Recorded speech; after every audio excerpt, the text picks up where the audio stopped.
Hello and welcome to this very special video to mark this channel reaching over 200 subscribers. As promised, I'll be sharing my ranking of the modern Doctors.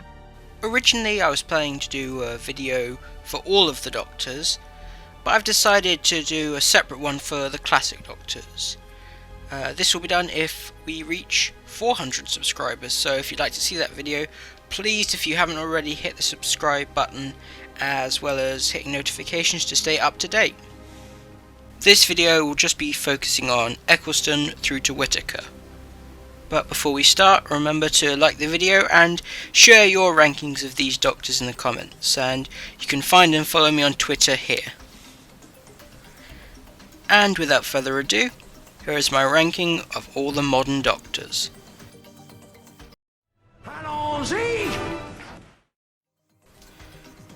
My opinion on the 10th Doctor has changed a lot over the years, from loving him to hating him, and to my current feeling with my appreciation of his Doctor restored at last, though with some of the resentment I once held still existing in the back of my mind. David Tennant's Doctor took on a more traditional, handsome hero archetype. One of the most human Doctors, Ten was faced with love and tragedy, all wrapped in a kitchen sink aesthetic, more so than any other era of the show. While I'm not a huge fan of this style, I do understand the reasoning behind it, when it came to making Doctor Who more appealing to a greater mass. There are some elements which I have come to enjoy a lot more as an adult. For me, the biggest issue with 10 is his legacy, and how future showrunners have been forced into trying to replicate the style Russell worked with. Even if I change, it feels like dying. Some new man goes sauntering away. So therefore, as much as I'm enjoying his Doctor again, it frustrates me how many tired formulas from his era are still being used, even if they don't suit the creator's vision or style. Regardless how I feel about the 10th Doctor, David Tennant still excels in this role.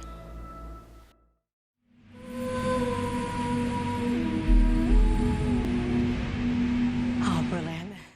Since Jodie Whittaker is still currently in the role, this may not be her final position on the list, but for now this is where her Doctor currently lies for me. The 13th Doctor is definitely one of the most childlike versions of the character, being more upbeat and very excited with this very childlike view on the world and the universe in general, while also having to struggle not having the same level of intimidation and authority as her other selves. Although the decision to give her a large TARDIS team has often led to her feeling quite overshadowed in certain stories, much in a similar fashion to the Peter Davison era. For me, she isn't really the right Doctor to have multiple companions. I think maybe Doctors like 6 and 10 with more loud, egotistical personalities work better with a group, because then there's more people to keep them in check.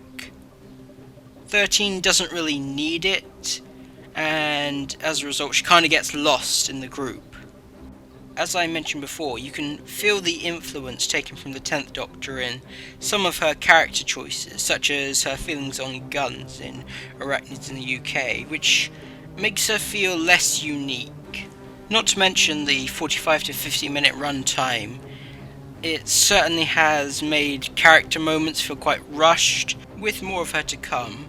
Hopefully, with a smaller group of companions, 13 may be able to stand out more in future stories, and I look forward to see where they take this incarnation next. Hello. I'm the Doctor. Now, the 11th Doctor is very mixed in terms of personality, hence why I've placed him in the middle of this list. Sometimes he's amazing. Other times his personality is a little too over the top for me. Not to mention some more egregious moments during his final season which don't really show him off in the best light. Mystery wrapped in an enigma squeezed into a skirt that's just a little bit too tight.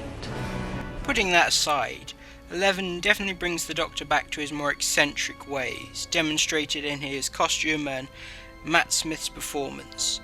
You can see the progression of the Doctor's personality from Eccleston to Smith, finally finding himself following the events of the Time War. He definitely captures Moffat's vision of the Doctor, painting him as a child's imaginary friend.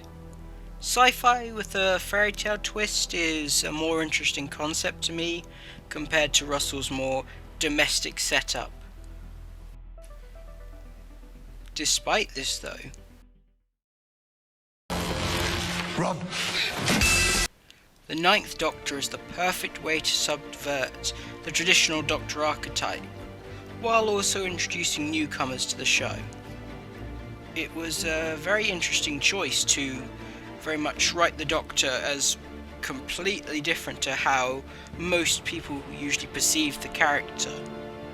However, this works because by putting him in a position where he basically loses himself, metaphorically speaking, they were able to discover what type of character the Doctor is along with him, as he rediscovers all the different parts of his personality which he had lost during the Time War.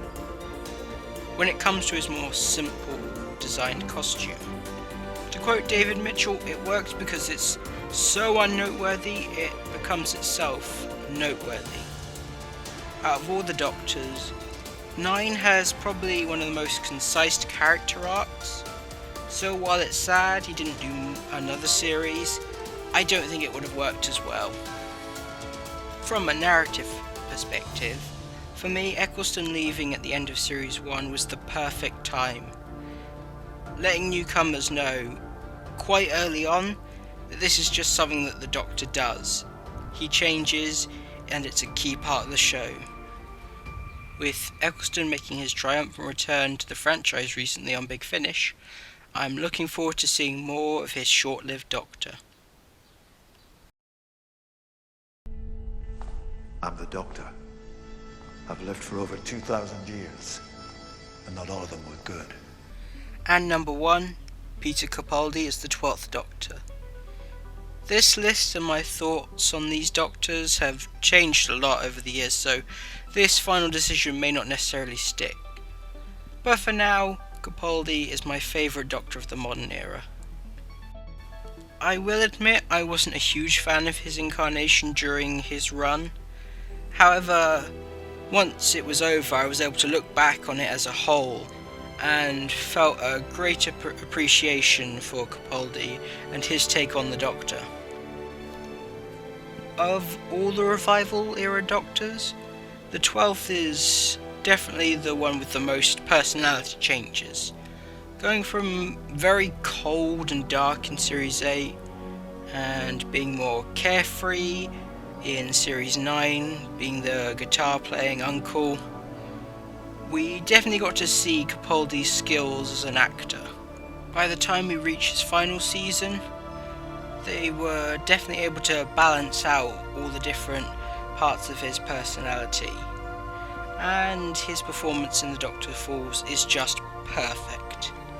While I'm glad it wasn't the final episode of the show as some people suggest, I can definitely see why people think it would make a good ending to the show.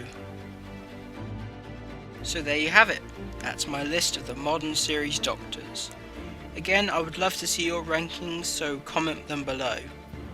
Thank you for helping this channel reach 200 subscribers, and if you again want to see me rank the classic Doctors, please help me by bringing us up to 400 subscribers.